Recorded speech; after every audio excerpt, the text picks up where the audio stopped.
January is over and it is time to talk about what happened in the month of January. So in this video, I am going to go over the books that I read in January, just real quickly review my stats from the month and update you on how a few things went and how I felt about my reading month. But before I do that, I realized I still have one book to review for you. I think because it was my book club pick, I just felt like I had reviewed it. I don't know. I don't know what I was thinking. But anyway, I'm going to talk to you today about The Death of Ivan Ilych by Leo Tolstoy. This is a novella by Leo Tolstoy. It is the first time that I read it, and it was the January book club pick for my members book club. I would describe this book as a thought-provoking work of philosophical fiction for sure, which I feel like is a lot of what Leo Tolstoy writes. It is translated from Russian, and I have the Maud and Duff edition, or translation rather. And this was originally published in 1886. And this book is definitely a work that the primary focus of it is on the idea of death and dying.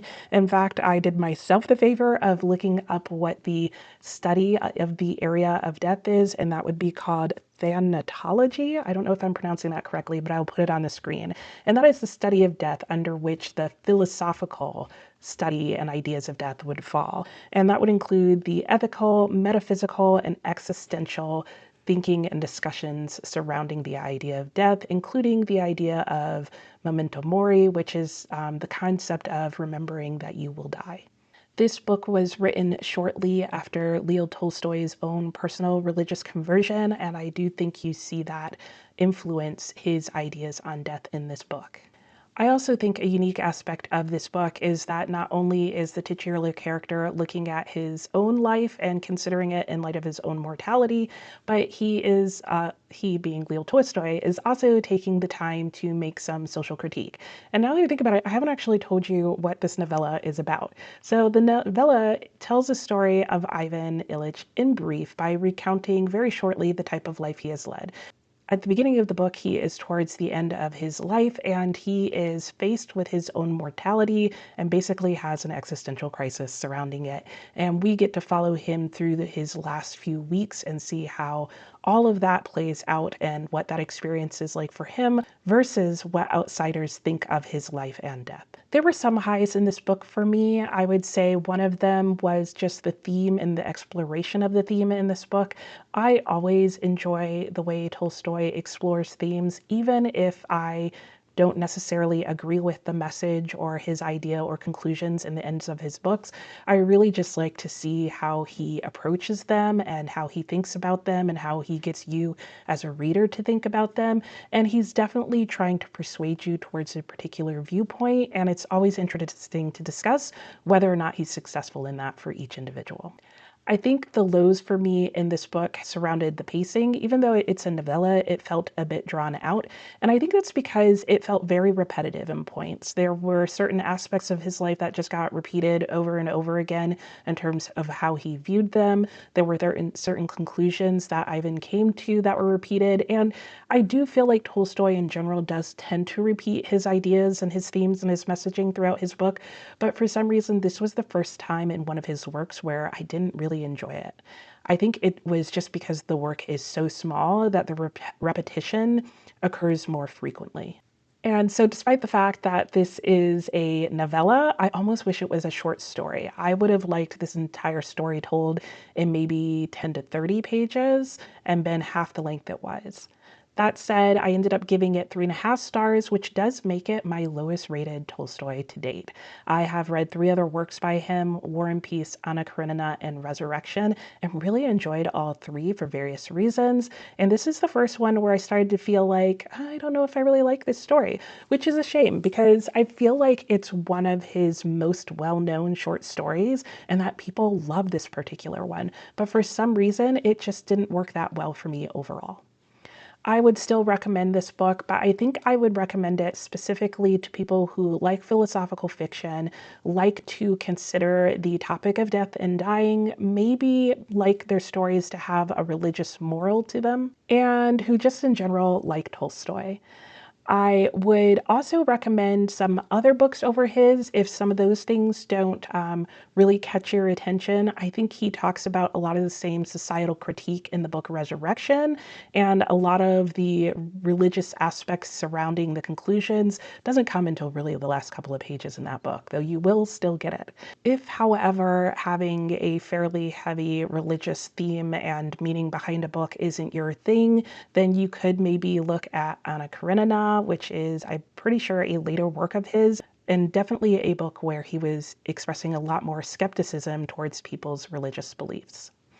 So that is all I have to say about this book. I did think it was a good work. It just wasn't my favorite of Tolstoy's, and maybe that brought the rating down a little lower than it would have been otherwise, because I think Tolstoy has a hard time living up to himself sometimes in his writing, and so that can sometimes make it hard to rank his books, in my opinion. So let's move on to my reading stats. I've been using a digital journal for a while, but I've just recently switched to a different one because it kind of brought together a whole bunch of things all in one place for me. And so that was really helpful. In the month of January, I read 9 books, which is about the number of books that I normally read, but it was almost half the number of pages that I usually get through. And I think that's because I had a couple of different reading projects going on. Some of the books were part of reading vlogs. There was a couple of days in the middle of the month or something like that where I just didn't feel like reading. There were some books that I thought I was going to talk about in January that I ended up talking about in December. I don't know what really happened, but I did read more than 1,700 pages in January, but the numbers I show you are related to how many books and how many pages I talked to you about in the month of January. So maybe that's where the smaller number's coming from. Either way, my numbers in February are probably going to look slightly inflated because of all of this. I don't know, we'll see. It doesn't really matter. What I did notice and what I do think matters is my average rating, which for these 9 books is 3.7, which for me is pretty low. I think my average for the year in 2025 was 4 stars, and I'm feeling that small decimal point difference. That 3/10 is really mattering a lot right now.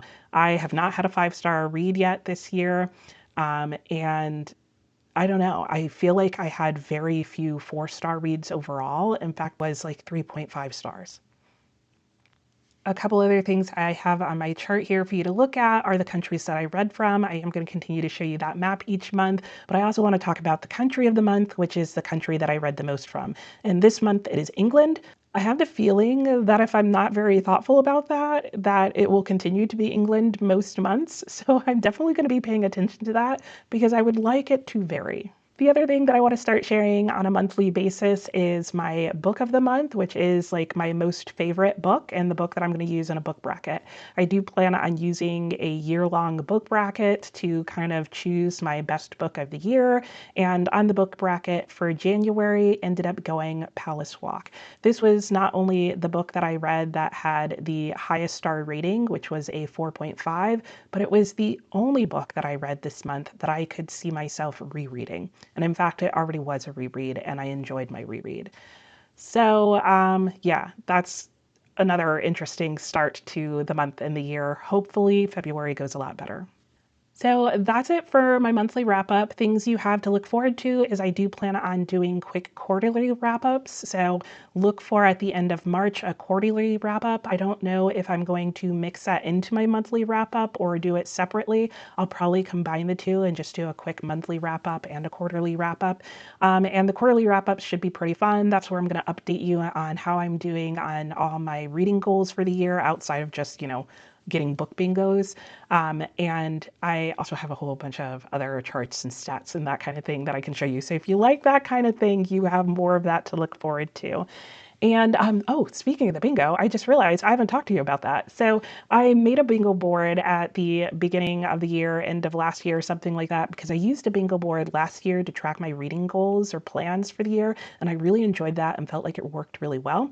And I wanted to repeat it this year, so I did. So I made myself my own little graphic for it, and I'll put that up on the screen if it's not there already. And I've reworded some of the language on the bingo board just so that I know what would fit into each of these areas. And this is how I did in the month of January. And as you can see, there are no repeats of books. I don't think I put all 9 books on there because some of them just fit in the same slots, but I did get 2 bingos. And I did have on my bingo board from the start that for every bingo I get, I can haul 1 book. I have already hauled the 2 books. And the reason I was able to do that is because I'm actually refilming this video, which is not important. Those 2 books, however, you won't see until I do my first book haul, which will probably either be in February or March. I really haven't hauled that many books recently, and I didn't really ask for many for Christmas, so I'm really low on the number of books coming into my house. And that will probably continue to be true for the rest of this year. I'm not on a book buying ban or anything like that. I'm just finding that I own all the books right now that I really want to read. And there's not a lot or enough new things coming out that are catching my attention for me to want to haul everything. So I'm definitely going to be keeping track of how many bingos I get. And it won't necessarily mean that every time I get bingos that I'm going to haul the books right away. It just happened in this case that there were 2 books that I wanted to buy. But like I said, you'll have to wait to see what those are. So that's it for me today. I hope you had a great start to the year with your reading, and I'll talk to you next time.